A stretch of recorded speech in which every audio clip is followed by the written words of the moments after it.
I think it's fair to say that Osama Bin Laden's reputation is probably the closest thing we have to a 21st century Hitler. He's a universal figure of evil, his death was celebrated across the world, and apologies for the cliche, but there really is no other way of putting this, his name is attached to an event that quite frankly shook the world. But when children ask their parents, well, why did Bin Laden do 9/11, usually the parents have no real answer, apart from that Bin Laden hated freedom and wanted to attack a symbol of freedom. But, as with any villain of history, the story is much more complex. In today's video, we're going to be thinking about Bin Laden's aims behind the 9/11 terror attacks, and I want to make a few things clear. I neither intend this to be a video in defense of Bin Laden, or at the other end, a defense of Bush's war on terror. I just want to provide a picture of why Bin Laden did what he did. Hello there.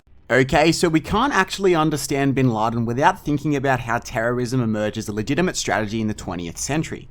Now, you'll often hear the cliche that one man's terrorist is another man's freedom fighter. I personally don't like that platitude and prefer this definition provided by Ken Booth and Tim Dunn. They argue that terrorism is an act of violence against civilians in order to influence behaviour or to exact revenge. Now, I can't see a scenario in which being violent towards civilians can actually be construed as freedom fighting, whereas against soldiers it definitely can. So, domestic terrorism was actually pretty common in America during the first half of the 20th century. There are several examples that I could draw from, but probably the main one is the bombing of Wall Street by anarchists in 1920, which saw 40 people killed.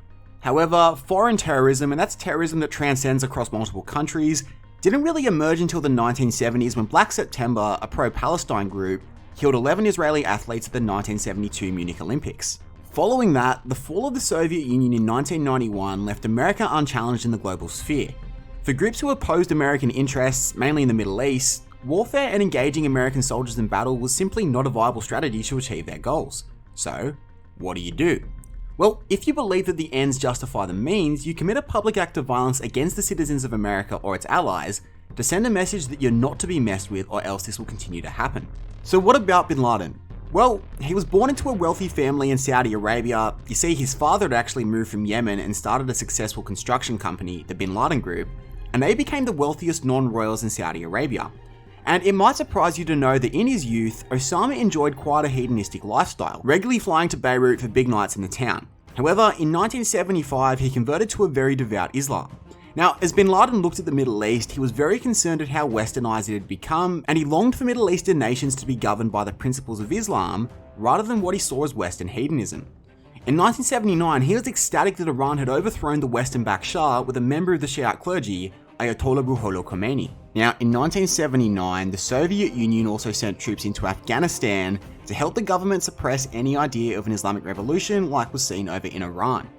Many Muslims across the Middle East didn't really like this for understandable reasons, and they headed to Afghanistan to form the Mujahideen, a coalition of jihadist forces to fight off the Soviets coming in. Due to the nature of the Cold War, America leapt to the support of the Mujahideen because they were enemies of the Soviet Union. It was literally like a reverse Vietnam War. Replace the Viet Cong with the Mujahideen and the Soviets with the Americans. Now, it was at this point where Bin Laden left the comfort of his family empire in Saudi Arabia and he went to fight. Except initially not really as a soldier. Instead, Bin Laden went to Pakistan and recruited soldiers for the cause, ultimately recruiting 25,000 soldiers across 35 different nations. Now, due to his experience in his dad's construction company, Bin Laden was a master administrator and a master coordinator.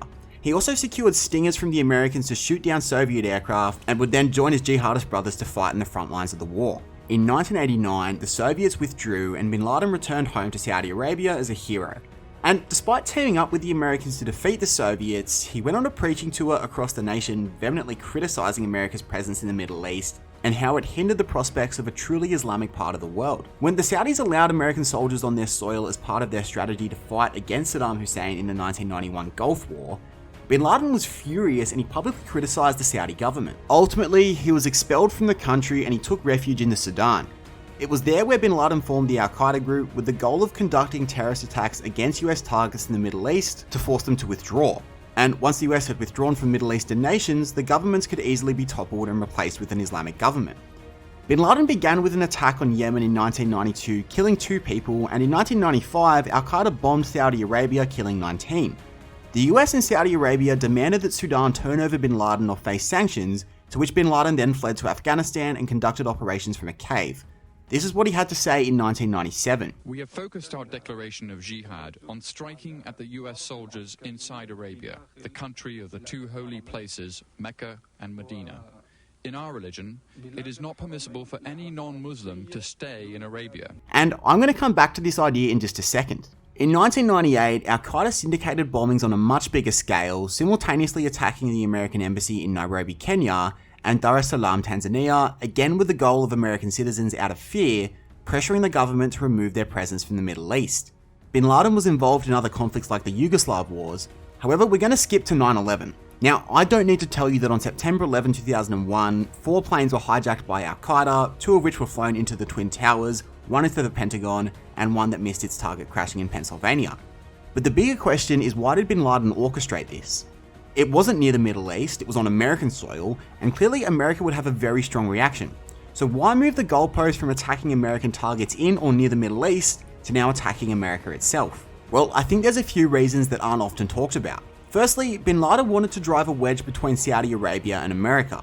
As he said in the CNN interview, he hated the idea of Americans being in the Holy Land, and at the same time, if America was not strongly in support of Saudi Arabia, the government would be easy to topple. By 2001, the Saudi government was fairly unpopular, and many Saudis bought into Bin Laden's anti-Americanism. So when America wanted to use Saudi Arabia as a base for the invasion of Afghanistan, which was partly to find Bin Laden in 2001, Saudi Arabia said no to avoid angering its people. Now, this annoyed America, and they took all of their troops out of Saudi Arabia and instead stationed them in Qatar. Secondly, it seems likely that Bin Laden hoped to force a settlement in the Israeli-Palestinian conflict. In 2004, Bin Laden said this: "As I watched the destroyed towers in Lebanon," referring to Israel's invasion of southern Lebanon in 1982, "it occurred to me to punish the unjust the same way, to destroy towers in America so it could taste some of what we are tasting and to stop killing our children and women." Though Bin Laden knew America would respond heavy-handedly in many areas, he made an appeal to the world that this is what Lebanon had experienced with the growing Israel, and that Israel needed to be contained. Finally, Bin Laden probably wanted a war between the Islamic world and the West. He calculated that America would use disproportionate violence, and that, like in the 1980s, an invasion of Afghanistan would unite Muslims across the Middle East to take arms against the West, and that if successful, moderate Middle Eastern governments could be replaced by traditional Islamic governments. Bin Laden initially kept refuge in Afghanistan and was even present at the Battle of Tora Bora in 2001. However, sometime in the mid-2000s he fled to Pakistan and remained there until he would ultimately be hunted down and killed in 2011. Thanks for watching. I've loved making this Enemies of the West series. A bit of channel news: over Christmas New Year's I'll be taking a 2-week break from our regular uploads, but there will be still plenty to watch as you'll see the trailers for our 2022 series. For the last time this year, we can't wait to see you next year for our next venture into a fascinating part of history.